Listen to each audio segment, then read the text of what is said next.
Oh, thank you.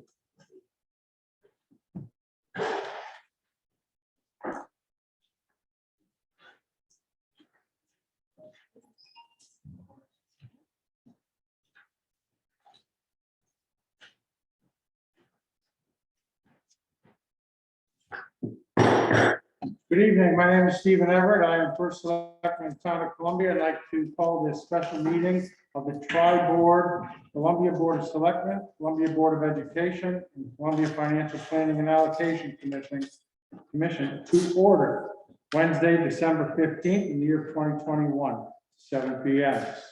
Before we start, because this is a Zoom meeting, there are some rules. It is a web-based call. We are operating under the following procedures. This session is both video and audio recorded. Board members and staff who seem to be here, except for one, if she is on. Judy is on the, She'll be, there she is. She'll be required to keep your video and audio, video of yourself on throughout the meeting. If any member of the public jumps in with an audio or video disruption, they may be manually ejected from the meeting or taken off of the Zoom upon the recommendation of the staff or the first selectman. Public input should have been in for public input at columbiact.org 24 hours in advance. However, there can be time when the public, if they decide or need to say a comment, can raise their hand in the chat feature of the Zoom meeting, and we will try to call on you. Please include your name and address if you are in the audience in the meeting here or on the Zoom. Now I'd like all to rise and say with me the Pledge of Allegiance. I pledge allegiance to the flag of the United States of America and to the republic for which it stands, one nation, under God, indivisible, with liberty and justice for all.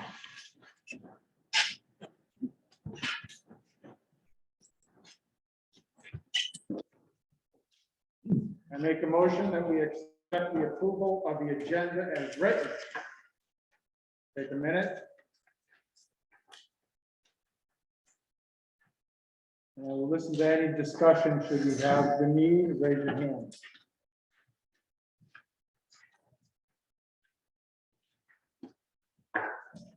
Seeing none, all those in favor of approval? Aye. Opposed? Thank you. Well, good evening. Here we are. My favorite time of the year. Excuse me. It's the most wonderful time. It is the most wonderful time of the year. It's the holiday season. And it's the beginning of the budget season. What could be better? Again, my name is Stephen Everett. I'm the first selectman. And I'm going to tell you the purpose of the meeting. And really, my vision for the budget this year and moving forward. It's going to be quite a challenge. But I've worked with many of you already for the last 4, 8, 12 years, and we've gotten it done.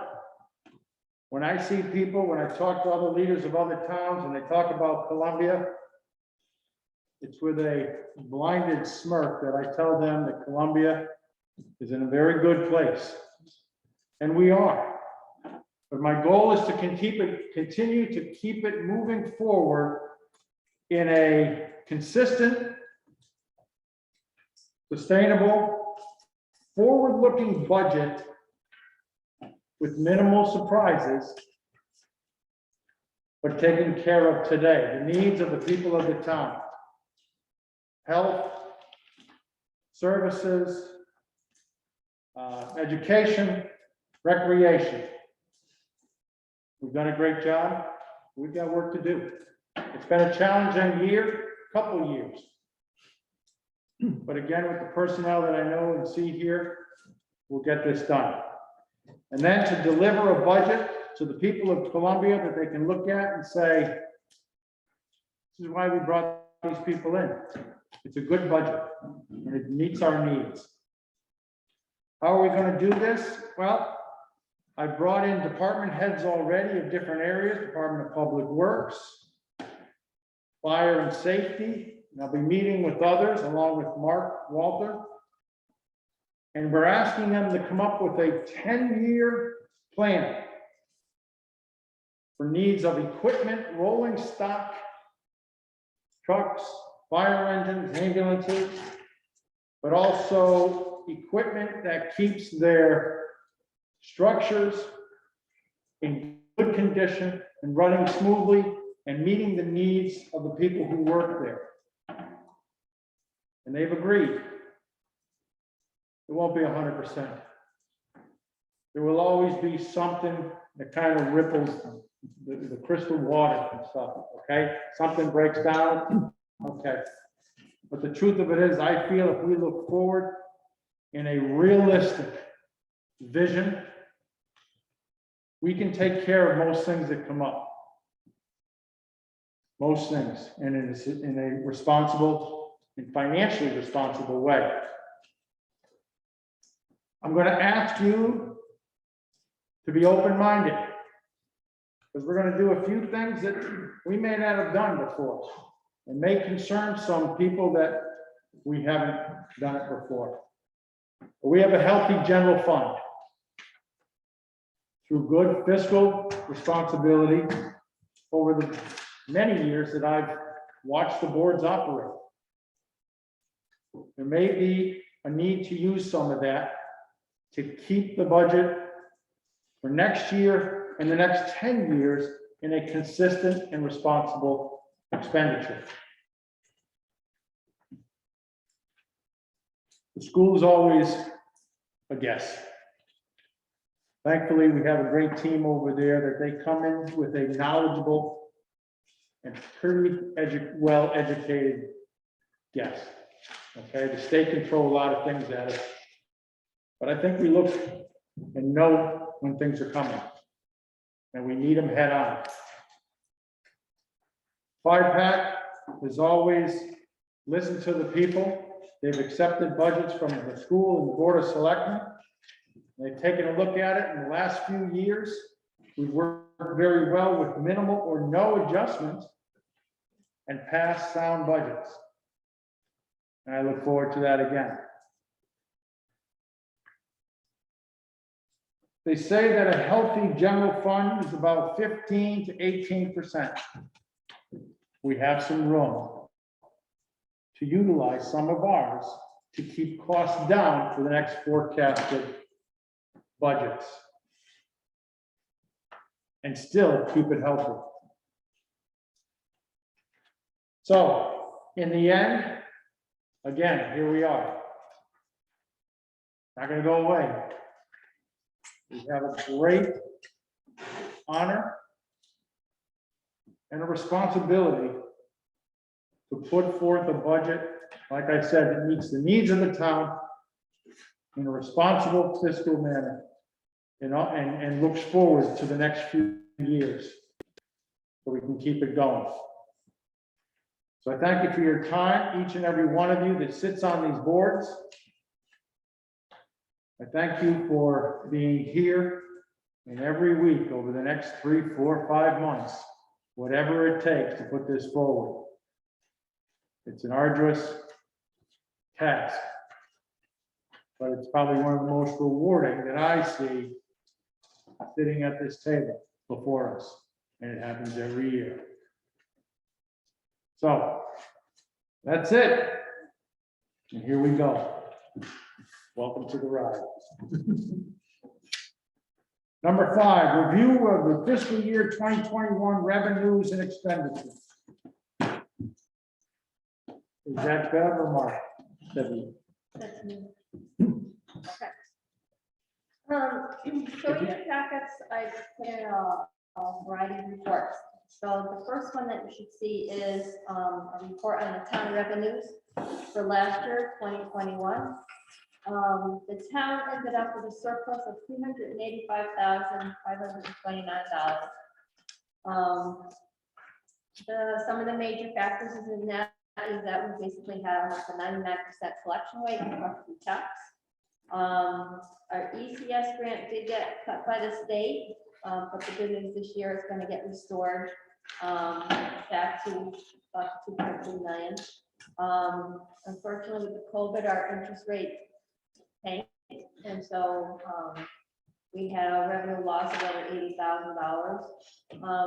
But to cover some of that, real estate conveyance and recording fees and building permits were at an all-time high for the town, which more than made up for the loss of revenue as well as the collection rate. Including transfer station fees, I guess, with people home. They decided they're gonna start clearing out, so we had surpluses of almost $12,000 with the transfer station. Even building permits, there was a surplus of almost $68,000. I think the other losses we had last year was a special ed grant. There was a change in a lot of the special ed placements so that they didn't meet the excess cost threshold, as well as preschool. There was a different reduced schedule, so we didn't get as much preschool tuition.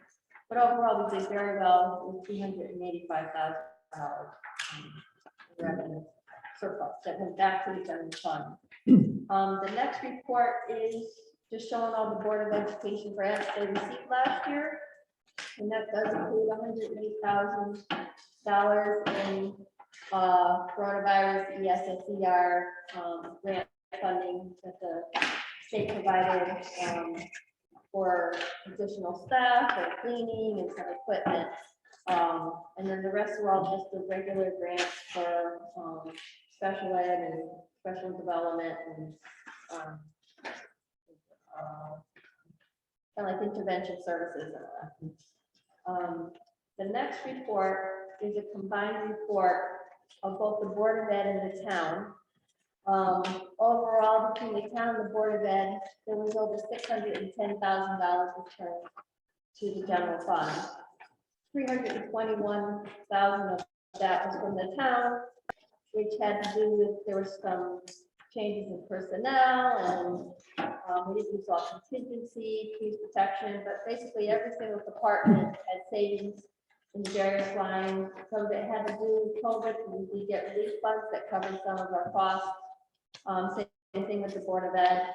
But everybody just pretty much monitored their budgets closely and just gave back what wasn't used.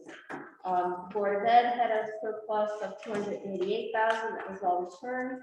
Some of that had to do again with changes in special ed, the transportation costs, or they took one day, they didn't run one day. Both the town and the school had savings in their health insurance line because people didn't take it.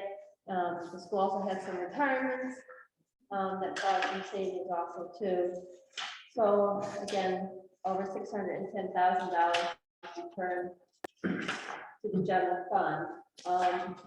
And then the next report you will see is just showing how capital fund ended with $1 million left over from projects that are in progress, or there's some carryovers of things that were finished that are just set aside for this year or for future projects. So overall, we ended the year quite well. Any questions?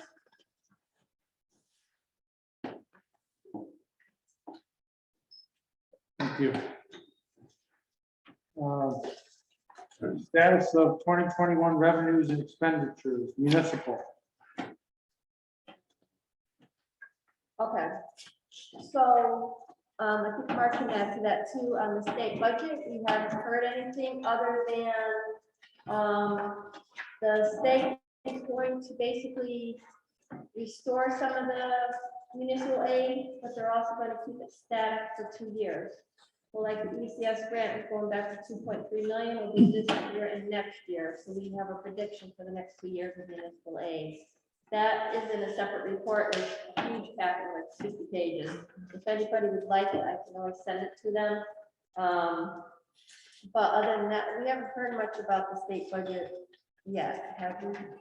Only that they're going to start ratcheting us down. After 2 years. I think this year, 22, 23, we're okay. I think it starts after that. I'll actually have to look there. It might be the year after, because it's usually a 2-year budget. Okay, okay. So, let me look at the last page. It's kind of Yeah, actually, the year after 20.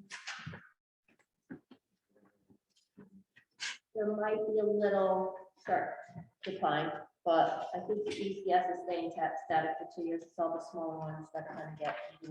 But I can see TAR staying the same and all that, so. The bigger concern on the state budget, our lobbying group, CCM, has been working, I'm on the subcommittee, to revise how Connecticut does property tax and how we fund our pensions. The big problem with Connecticut is our pensions, both education and state, are not adequately funded at all. And it's why one of the wealthiest states in the union always seems to have trouble with these up and down economies, is because the pension is such a big chunk of that budget. So I'm going to have an emergency board of directors meeting to launch, hopefully within a few weeks, or at least after the holidays. It'll be in January. Our proposal to revise the state property tax collection, so how we do it. The big thing we're concerned about is we've heard from our lobbyists that with this being a short session and an election year at the state, that there's a big push to eliminate car tax altogether. So that's 700 million to the state of Connecticut. With our town, I think it's a little over $1 million. So we have to be ready that that is a reality. It could happen.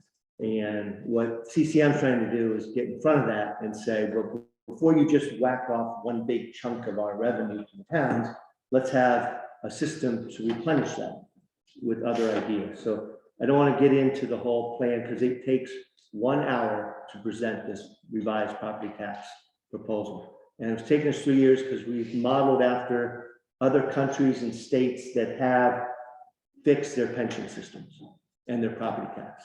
So we've taken the best ideas from all around the world and we vetted it through UConn and other states that we hired expert consultants in this area.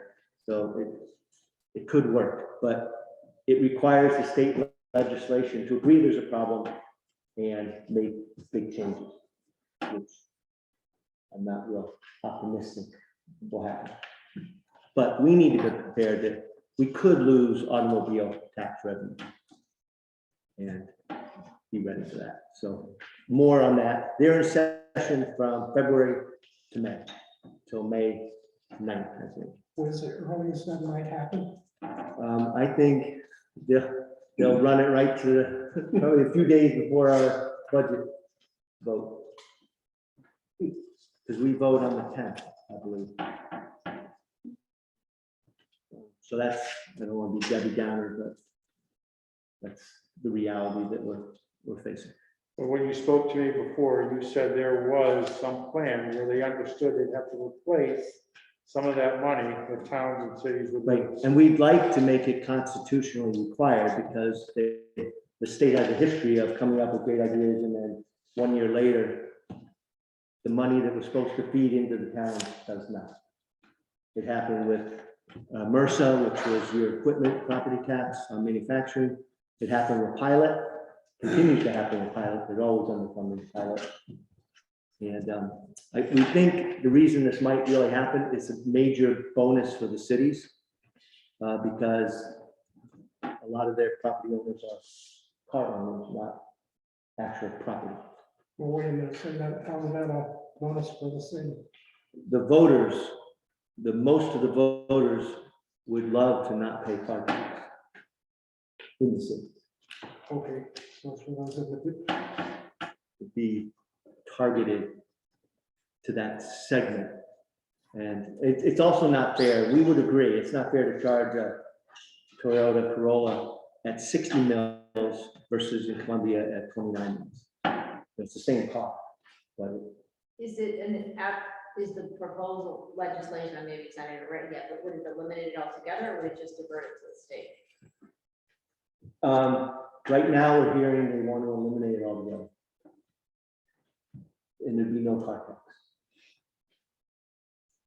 so there, that money would not flow from those car owners to anybody, it would just drop out of It the would tax. drop out of the tax base, which is the city and town's tax.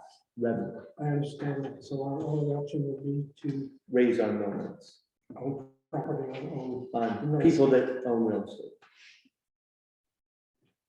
Which we feel, unless you come up with a full plan to address it, would further incentivize people to be upset. because it put wheels on the house. Yeah. Okay, so that's state, anything else on there? Number On the 6, state Mark, budget? No, I think was that. No, that's good. capital projects, nothing to report on that? The status of the 21 expenditures. Right, That's me. So I did a quick look at the town revenues, and I think right now we're still doing well with property tax collection. I think she's about halfway through collection, and despite the process we went through with the bank, I think she's still looking at, we're gonna be in the upper 90s, 98% again. Well, I think everybody pretty much paid up this summer, so she didn't have any bad delinquents or, No, so it went really well this spring, so. one of the best collection years we've had. So she said she anticipates continuing in the January collection. Like I said, to look at the ECS grant, it looks like we are going to have a little surplus in there this year based on the state restoring funds, so there might be an extra 60,000 in there this year. We are still doing well with our real estate, reporting fees and building permits seem to be above average. I see that going to continue. Preschool fees too, they're back to full status, and so I think there's going to be probably additional funds in that line also. So I'm not anticipating any increase in revenue this year. Same thing with the Board of Ed grants. Everything is put on the second report there.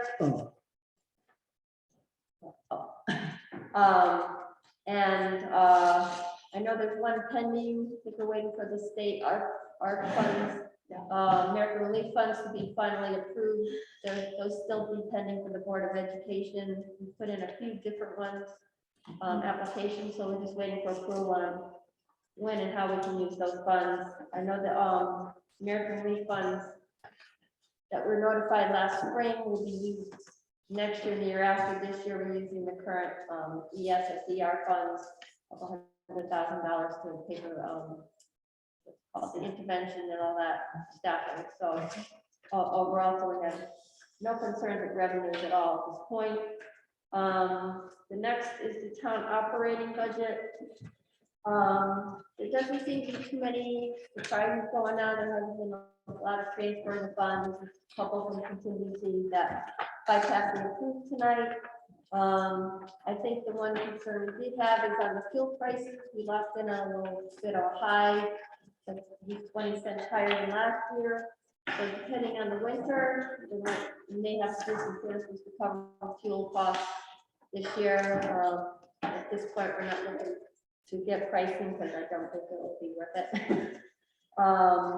But everything else is well. I think, as I said, everything seems to be no concerns on that, and same thing we'll see on the Board of Ed. On those reports, it's a separate report, we keep them separate during the year. There have been staffing changes with the Board of Ed, but Maria's been able to pretty much stay within the budget, salary budget lines, to replace all the staffing, including, I think she added 1 or 2 people, and it's all seems to be within the budget. And there's been no big surprises, everything seems to be staying. She's been able to work within, I think even special ed costs are under somewhat of a control, it's not decreasing during the change of placements. So I think we're going to have I'm looking at thinking it's going to be a pretty good year again for the town. Yes. To meet all the needs that we have. And then I think the last report is just a status on capital. As you see, there's been some spending, but it's just basic road resurfacing. Some of the encumbrances, one of them has to do with the maintenance garage. It's going to be transferred next week to start the maintenance garage up there. But ones like the tree removal, road resurfacing, revaluation, and some HVAC repairs and replacements that were done so far this year, but so capital's in a good position for this year too. I think, any questions? Okay, thank you. So we're moving on to number 7. Oh, no, I'm sorry, 6B, education. That I included that, and then included the cap, so I kind of merged it all. And I thought you together, did, so- and you don't want to give Maria a chance to talk Well, about it. Unless, key. unless Mark and me want to, well, they have other parts that come down further too. Yeah, yeah. Okay, key issues impacting the fiscal year 22-23 budget municipal. You covered that a little bit too, but Yeah, I don't think the grand list is ready. They're still on reval. I think the personal property, they're looking at an increase in that. The collection rate, I already went over it. We're at least 98%, doing well. Debt payments, we did pay it off in June, so the town is totally debt free at this point. Under the fund balance, I did give another report that shows right now we're at about a 4.3 million fund balance, which is over about 24%. So we do have funding in the town in case there's an emergency. We're good. And then the revenues we've already went over from the state. So now I'm ready to talk if you like. hold on, let me check. Any questions on anything we've covered so far? Thank you. Maria? Sure, so I'm just gonna cover. I'm sorry, I just had a question about, you said something about you think the tangible, the personal property will increase on the grand list after the revale. What about the real estate? Any sense? Real estate should be going up. We don't know how much yet, because we're still waiting to get through. Today was the deadline to set up a meeting with the reval company to challenge your appraisal. So, So those are going on right now. so assessments, we feel have gone up. Yes, It doesn't mean revenue will go up because of that. no, that's No, determined by the I mill think rate. you kind of Like the mill rate will will be be adjusted to what we need. according to whatever FiPAC wants to do. I know that, but I'm just trying to understand if you think that the values are up. I think on average will be up at least 10 to 15%. Well, the grand list determined by this revale won't be reflected in the coming budget, though. I thought there was a 1 year or 2 year lag. I'm sorry, what was the statement? The grand list won't be reflected in this year's budget, might be next year. There's a lag. You have to double check with Mary on that, what year she's. Thought it would be this. Yeah, it I would. think it's. Coming- I Well, think it it's is. the October 1st grand list, Yeah, right? So next year's budget will be based on last on what month's she's doing right now. October 1st, right? yeah. It's a month and a We'll have half. to so look there'll be into a that. lag. I'll have to check that for sure. That's a good question. So thank you. Which budget is exactly? Doesn't really matter. No. All right, now, Maria. Student numbers. Okay, so we need to just cover a little bit about our current numbers and what we're projecting for next year. So pre-K through grade 8 last year, our numbers were a moving target with COVID. So we had 407 students, 66 of whom were remote, and we had an increase in homeschool students. So we ended our year, however, at 419 students. This year, we have 438 students at the moment. So we've increased our counts and we're maintaining, which is a beautiful thing, that's pre-K through 8. And we expect that next year, it really is a kindergarten enrollment, and that will be the swing of whether we're 10 students under or right about where we are this year of what we know. Also for high school, for our students who are attending P.O. Smith, Bolton, Magnet Schools, VOAG, Tech, our students we projected for this year would be 246. We have currently 239, so we have 7 students less than what we projected. And next year, we're projecting based on our current numbers, enrolling all of those students up 236. So 3 less at this moment. Again, it is a moving target, but if all moves the way we expect, there could be a decrease in tuition line for high school students. There could be an increase, a decrease. a decrease, not by much, but that's fine, thank you. And again, the projections that were completed in 2016, our high school numbers are closer to that projection, but our elementary pre-K have exceeded that projection by a fair amount. I think it was 381 they projected for this year, and we are at 438. So They that's- projected 381. and we are at 438. Yeah. And then, but the high school, they projected 231, we were at 236. So the secondary, we're just seeing- Isn't it old study? yeah, that's 2016 Peter Proud does, which is about time to probably do a new study, because as you are 5 years or so away, it becomes less reliable. Are there many people, many students working remotely still? No one in our schools. Yeah, the state did not allow us to have an option for remote this year. The only opportunity for that is, which is that opportunity, but if you are home because you're quarantined or have COVID, then you can, we are streaming kids into the classroom. Not for in terms of special education costs, as Bev mentioned, we have seen a decrease in our outplacement costs and the corresponding decrease in the transportation, because the students who are not outplaced are not being transported. So it would be, I'm hopeful that that number stays. And hopefully we come in with a lower number next year, because it's been declining historically. However, again, it's an actual student, so we'll see where things land over the next few months. And we expect that there will be unexpended funds in those lines, unless something dramatic happens, which I can't imagine at this point. Mid-year. So let's see. The only thing that we're just kind of watching at the moment is an understanding of our early childhood programming, that we may have students with more significant needs coming into the school next year. I won't even hazard what that will look like yet, and it'll a few more months, probably another month or so, to be able to get more accurate information, but it may not have any impact, and that's the hope. We've developed some strong supports for pre-K this year for our students now, and also anticipating future needs. Staffing, we at this point are still evaluating staffing based on student needs and schedule, but I don't anticipate at this point increasing staffing for next year. We are almost fully staffed for this year, which is beautiful. One thing I was going to mention, the only unanticipated kind of expense this year was we had a number of leaves, so we had a lot of people covering leaves, but I think we're going to shake out close to even in that as well. And then the unknowns, there's a few unknowns. One is that we're in the middle of negotiating with our non-certified union. So that's an unknown projection for next year.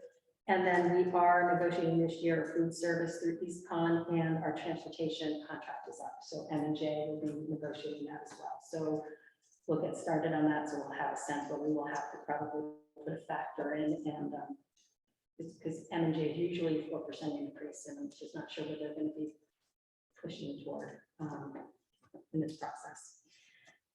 And then I think MBR, no news yet.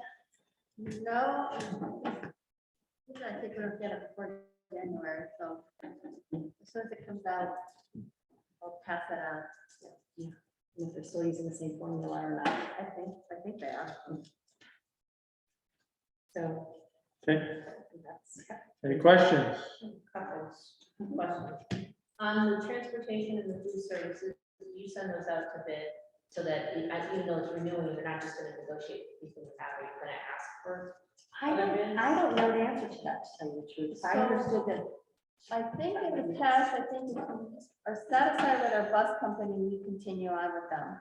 There's not too many bus companies in the area, so it's either that or Laidlaw, I believe. So unless there's been some dissatisfaction, which I know with Laidlaw there was, we usually stay with the same company.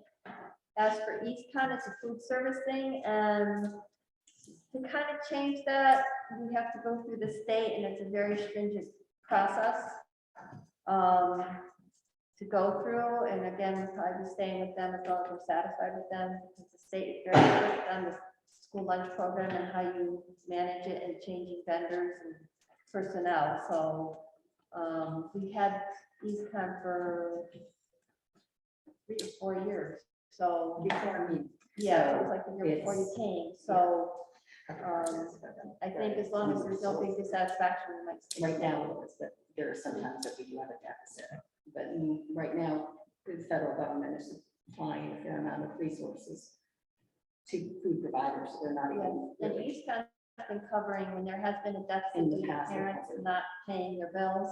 EastCon has found some other funding to help supplement that and hasn't come back to the Board of Ed for additional funds. No, they've been great, honestly, both have been great to work with, so we haven't had any concerns, but. I can listen to From a them. negotiating standpoint, to just say, we're paying you, just tell us how much Oh, yeah, you no. want, doesn't really Yeah, no, put you in a good position. yeah, and it'll be, these kind, I think will be an easier process, and it will be more of a challenging process, so that will be, I'm sure there'll be support for us when we're trying to navigate that conversation. It hasn't been, the services are excellent, but negotiating has been a little bit more Yeah, challenging. the M&J actually, they've been given additional services because they've taken over the special ed transportation also, which has been a plus. And that was also less satisfaction with the prior service provider. Much happier with the MJ. So the second question is, have we done any kind of analysis of what the impact will be under the Buildback Better Act? For the No. mandated universal pre-K? I have not at all this morning. And Does CCM or anybody need to have any idea? Because that could be a very immediate hit. yeah, and it hasn't even been in the conversations that we've been having with the superintendent groups. It's not even trickling to us yet. And that Very hasn't hit my radar yet. training doesn't happen. I know, maybe. I'm sorry. Mark. Yeah, It hasn't hit my radar yet. I'm not even sure. Mark, let's reach out and ask CCM if they're looking at it. I'll check it too. Any kind of forecast. Yeah, you can check Kate. right? Yeah. Thank you. And caps, yeah. That's it. Thank you. Anybody else? Thank you. Long-range planning. The biggest challenge right now, I'm sure anybody that's decided to buy a truck lately knows that there aren't any. And the lead times are going over a year now. What do you want? Big truck, dump truck, very big one. New? So, and the problem is the pricing has been going up. I just checked with Hebron, they just contracted for a new truck for $245,000. We normally are used to paying $185,000. That's how much they're hitting the marketplace. So we're gonna start looking for used trucks and we'll try to figure out what we do, but we might have to lock in earlier than normal for replacing the truck. Luckily, we locked in our rescue truck a while back. That's in the works and we produced this year, or actually 2022. And we're really looking at, as Stephen mentioned, a longer time range on all our vehicles so that we can start making sure we have the money and we can get the best bang for our buck in replacing it. Also, we're going to be looking at all of our long-range capital projects and running them by the Board of Selectmen and by FiPAC and come up with a game plan for what do we have to do, what would be great if we could do it, and what can we use. We've gone out for 2 grants through the fire department. We're going to be still looking at ARPA money, so we've used a quarter of that so far, and we've got our general fund. So we're going to try to see what we can attack that way, and then eventually, do we need to look at other sources through short-term borrowing or bonding if we want to try to tackle some bigger projects. So there's a lot in the works. We're working with our energy consultant. We have a meeting coming up next week with Titan Energy concerning the school. And we're also looking at with all our vendors and all our departments to try to get a really solid long-range capital plan that we can all get behind.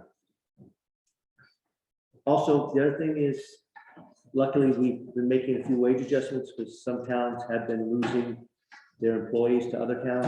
It's becoming very competitive right now, and good employees are being sold. So I'll be talking to Board of Selectmen about some of my recommendations there, and then FiPAC. Do you want to jump in on schools? Yes. So we're very much in the same place. We're looking at, our 5-year capital. I don't think there'll be any surprises that we haven't discussed in front of FiPAC that have been on the plan. I think there's still interest in exploring, looking at the HVAC system, which is what Mark was referencing with energy. But at most, I think we would be looking at what we need to design study to find out what we'd be requesting a design study. So I don't think you're going to see any major requests on capital that, again, that haven't come in front of you already, that have been projected. And then in terms of our educational planning, we have a continuous improvement plan that outlines our goals and action steps moving forward, and we're well staffed, and we are continuously improving curriculum materials. And I think we're probably ELA and math are set. We may have some social studies or science purchases over the next few years, but not a substantial change. Okay. Thank you. Discussion for general fund reserves and the mill rate. Well, we'll have to set the mill rate after everything comes in and the assessment and how it's going to affect and what the, I'm not 100% on how the whole process goes. We'll have to ask a question now about what we're using October 1st or It's always based on the October grand list, so it must be 2021. So it must be the mill rate will be revised in the next. So our mill rate currently is what, 29.75? 29.33. A little, not too bad. And a mill rate, 1 mill equals about $485,000. But that'll all taking a look at it. We'll probably use that one again, but the general fund, as you heard right now, is about 4.3 million, and everything hasn't shaken out yet.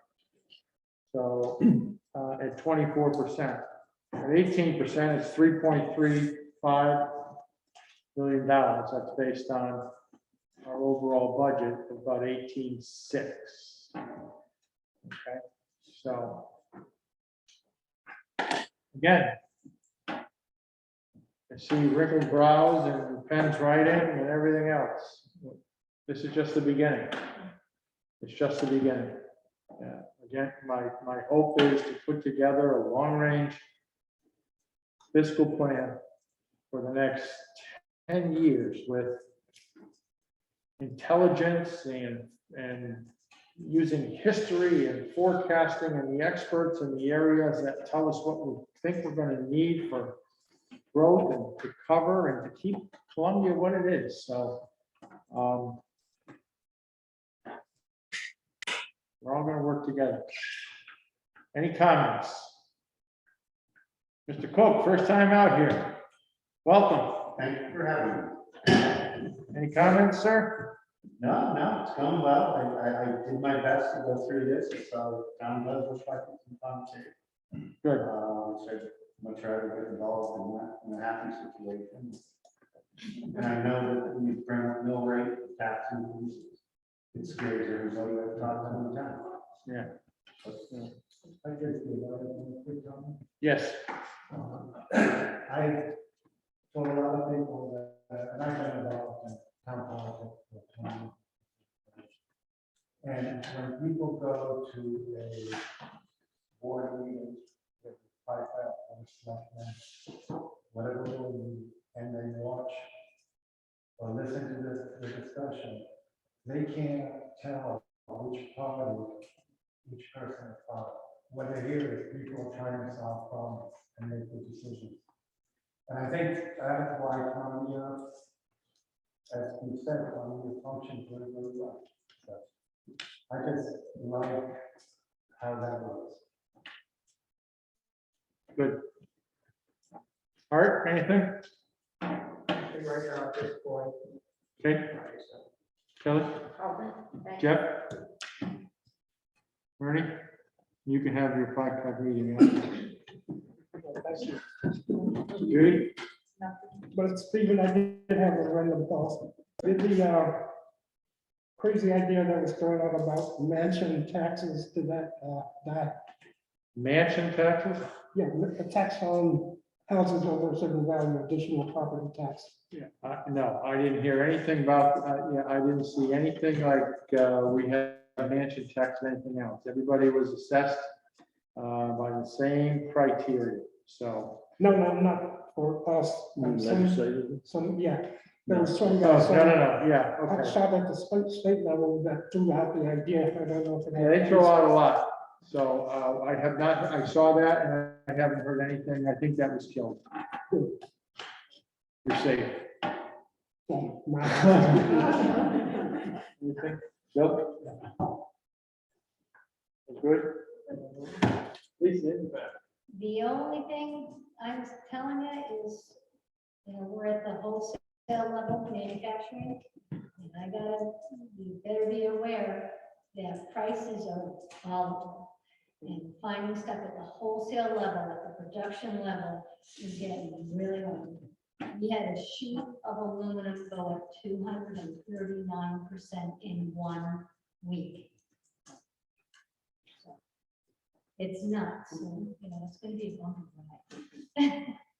It is, but again, for the most part, our expenditure on big ticket items is very little. We may bite on one. We may bite on another piece of equipment that we need, but we don't have to buy 20 and different for all that, so. Yeah, we'll feel it, but it's We not had gonna. talked about buying the generator for the senior center. Has Yep. that been purchased yet or put in a deposit on? No, we're getting pricing. It's too bad we didn't do that. Okay. We usually don't have any citizens, so if there's nothing else, I'll make a motion, we adjourn the tri-board meeting at 7:47. All those in favor? Aye. Opposed?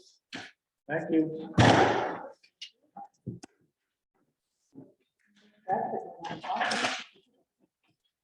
What's that?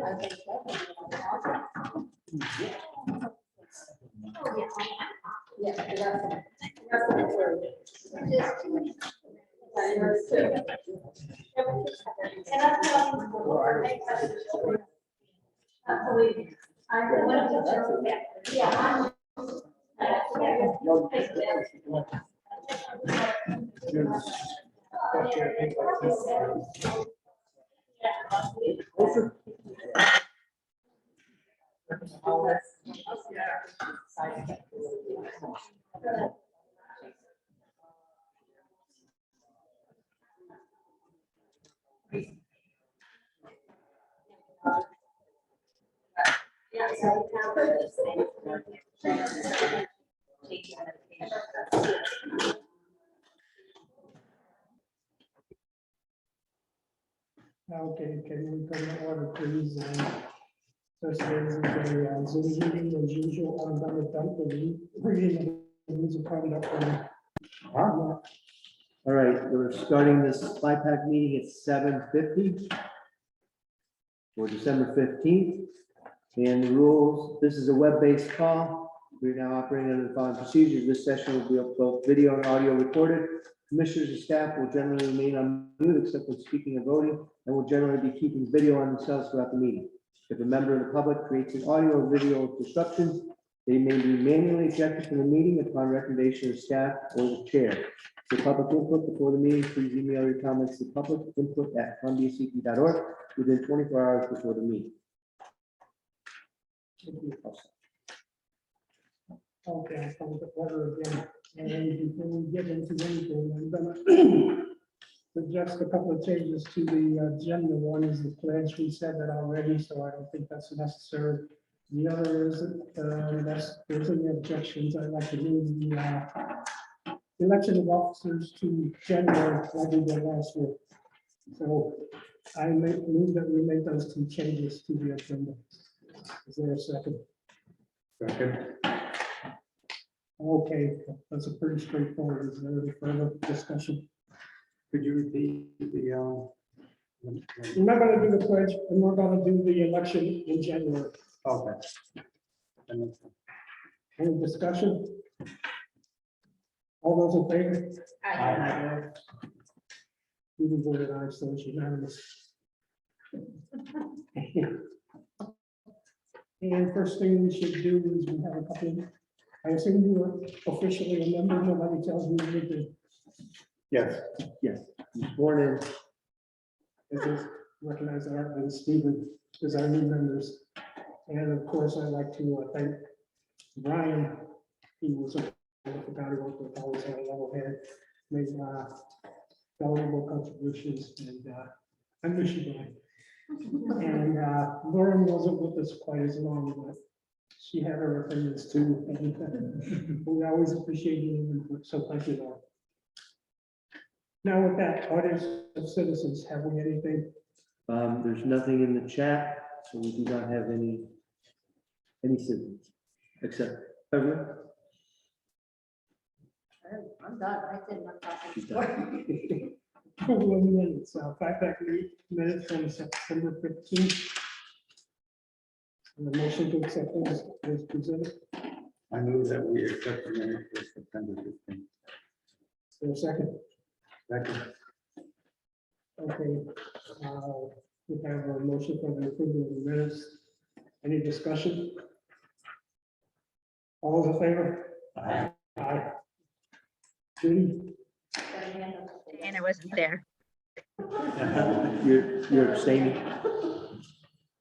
Yeah.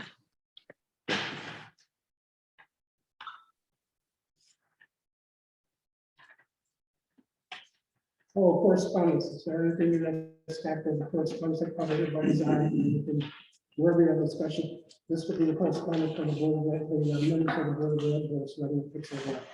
Minutes. Nothing, no question, great. Old business, okay, or new business, no old business, new business, we table election of officers. 2022 FiPAC yearly schedule. Is that in the package? Yes. I assume it reflects 7 o'clock on the third Wednesday of each month. Yeah. Anybody comfortable with that? I can make changes. So this is as usual. Is there a motion to adopt the calendar as presented? I'll second. The move and second that we adopt the calendar as presented, basically reflecting the things that each month, 7 o'clock. Any discussion? All those in favor? Aye. Opposed, abstentions? Good. Where am I reading right now? Budget calendar. For the timeline, et cetera. Yeah. Well,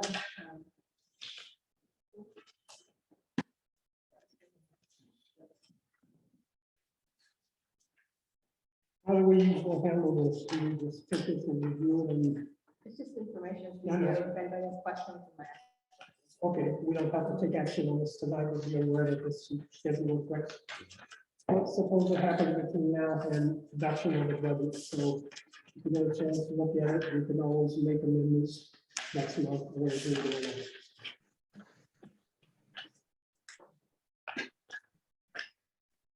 Tri-board meeting discussion. We've heard a lot of information tonight. Is there anything that we heard that we think we need to follow up on, or you're especially interested in, want more information about? Kelly has an itch, so. I always have something, you know me.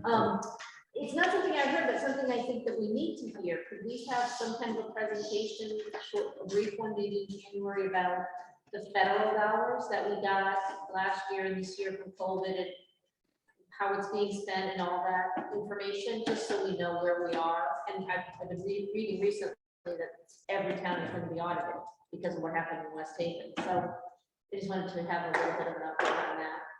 We add it to the agenda. Give the money back. Good point. I don't want to do that. Anybody else? We'll touch on it a little bit, but it always comes up, the MBR thing, which we're never gonna understand. But do we have that 5-year sliding student count thing? Do we have one of those years of numbers? Or could you get that? Numbers, Yeah. the numbers. Yeah, the actual numbers, you must have student counts from Oh, 4 yeah. years ago, or 3 years ago. My 5 years of actual student counts Yeah, from quarter. Yep, I can get it. and we'll still operate from a position of ignorance, but maybe we can be a little less. ignorant.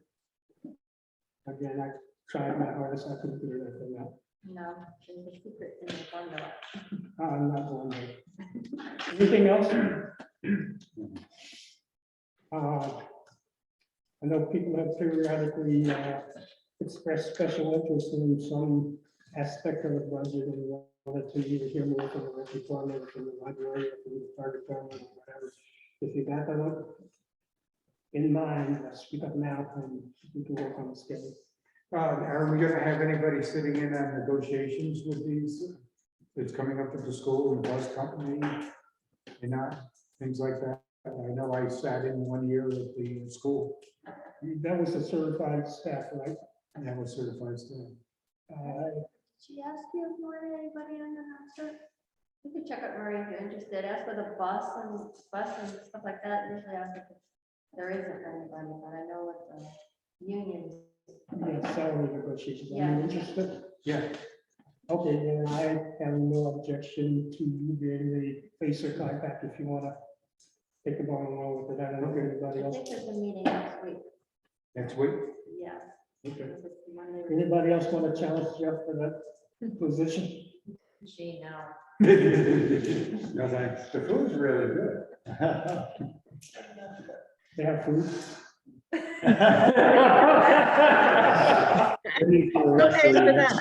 Let's go. Okay, we don't have to do anything with that. We have a lot of information. There's really nothing to act on except for the transfer and then again. So let's move right on to transfers. Where are they? I don't know. I have a package here. Yeah, I couldn't open my email for some reason.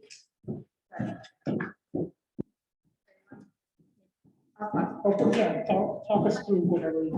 Okay, there are two transfers from contingency. The first one is $6,000 from contingency, and that's going to use to for grant writing services for the Plymouth Volunteer Fire Department. So for the two big grants we went for, one was for the, I think, the breathing apparatuses and possibly a vehicle. They weren't comfortable writing the grants themselves, so they seeked out the services of somebody to write it, and it cost $6,000, and they asked the town to cover that, and so we agreed, so $6,000. And then the other one is, How big is that thing? Is this in the One's 250,000. quite right, the last the transfers and Last page. last page. That's at the end. 400,000 worth of equipment. We're trying to get. 400,000 worth of equipment. Okay, so it's $6,000 grant to, yeah, Grant writer, the expertise is writing fire department. that makes sense. And the other one is $1,500 contingency, I guess. I found this last week that the telephone service for charter was not budgeted anywhere. So, so to cover, and that's for services at the Merchant House for the recreation and social worker. And it's about $1,500 a year, so we took it out of contingency. So that's a total of $7,500 out of contingency. And just so you have an idea, right now, there's 65,000 in there currently. So there's more than enough to continue to cover these two. So, any questions? Any she said that any questions, if we don't have any questions or challenges, is there a motion? Make a motion to accept the transfers as presented. We have a motion and a second. Any further discussion? Not all of the favor? Aye. Aye. Hands up. Those, No, I'm just. Yes, you're yes. oh. Thank you, Deb. Did we get it right? We don't We're know not that. yet. We're hoping. Oh, I didn't know if it's supposed to be there. Okay, we're also with that. So we can- We're good, we're good. Okay. And that concludes our agenda, right? Yeah, Except for next meeting. third Wednesday, where's it? January 19th. And again, we'll do election of officers at that meeting, and if, usually Bill and I chat to, set the agenda up for you guys. If you have any thoughts at any time, just give us a quick early. I'm happy to, include those thoughts. So if there's anything you need either of us to have prepared for the meeting, just call in advance and we'll work on it. Yeah, I'm already have ideas, so please feel free to think of them. If that's it, nobody has anything else, any random thoughts? If not, we'll entertain a motion to adjourn. And it is 8:03. Okay, I heard a motion that I heard was passing, so we are adjourned. Mark, We're done, we're not